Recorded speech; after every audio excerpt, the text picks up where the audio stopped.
Hey everybody, GT Cam back once again. Since there was requests for more, we're going to continue with the whole socket face-off thing we got going on here. Tonight's matchup will be Gearwrench versus Milwaukee. This is going to be a little more interesting than DeWalt. I mean, unless you like seeing DeWalt get absolutely trounced. But with that in mind, we'll dive into it here. The first thing we will notice is that the broach on these two, the Gearwrench, you can see it, has a shallow broach in it. That's kind of preferable. And on their metric sockets, they do this nice little knurl that makes it a little easier to spin stuff, but they don't do that on the SAE. That's how you tell them apart. Unfortunately, it's a great feature to be able to spin it by hand. So right off the get-go, the overall length of the Milwaukee, as for those of you who remember the last episode, was 2.479, where the Gearwrench, also 3/8 drive, we'll get to the other end here in a minute, is ever so slightly longer by about 20 thou. It's at 2.499. So real close in overall length there. Probably close enough that it's hard to see on camera. So, and those are the two 14 millimeters.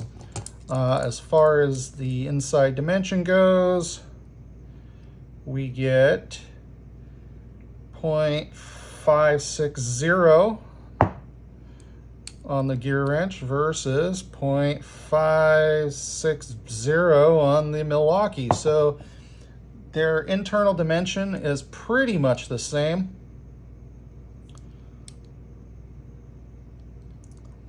Yeah, they're a lot closer, except you do have, so with the diameter of the Gearwrench being 0.770 or 0.771 right about, versus the Milwaukee. So you get about 9 thousandths more clearance with the Gearwrench. So right there, there's 2 points I have in the Gearwrench's favor between the broach and the wall thickness. Because you're just naturally, with the broach being the same dimension basically, there's the only place that material can come from is the OD. So let's look at the 10 millimeter. The diameter of the 10 millimeter here is what the heck? 0.570. Yeah, anyway. It's the inside, about the same as the inside dimension on the freaking other socket. So the Milwaukee OD is going to be 0.569. I need to clean that lens, it's getting hard to read. Versus the Gearwrench, ooh, and once again, it changes when we get to the 10 millimeter. We got a little heavier wall here. We're at 0.573. So in the 10 millimeter, the Gearwrench is ever so slightly larger in diameter.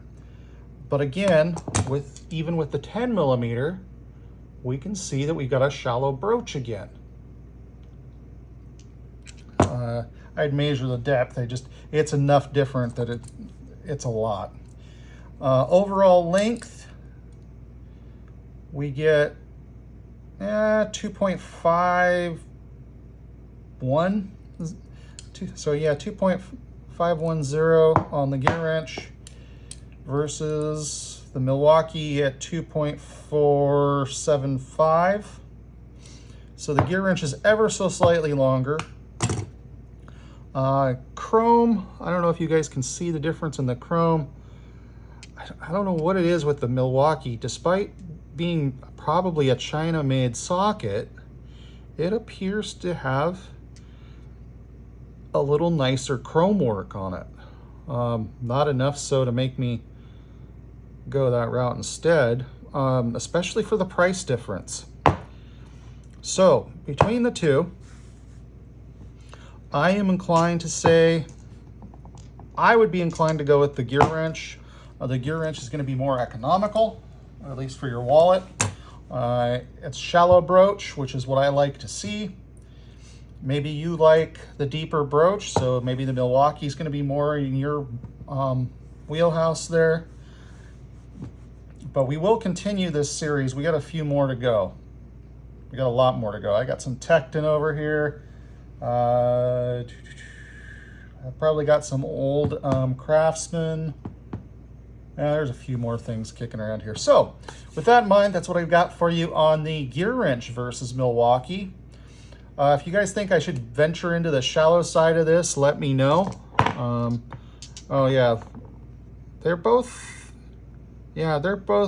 got a similar similar broach on the corners of their drive end too. So yeah, overall, I like the Milwaukee, but I would probably go with the Gearwrench out of these, which thusly by default puts the Gearwrench ahead of the DeWalt. It didn't even rhymed.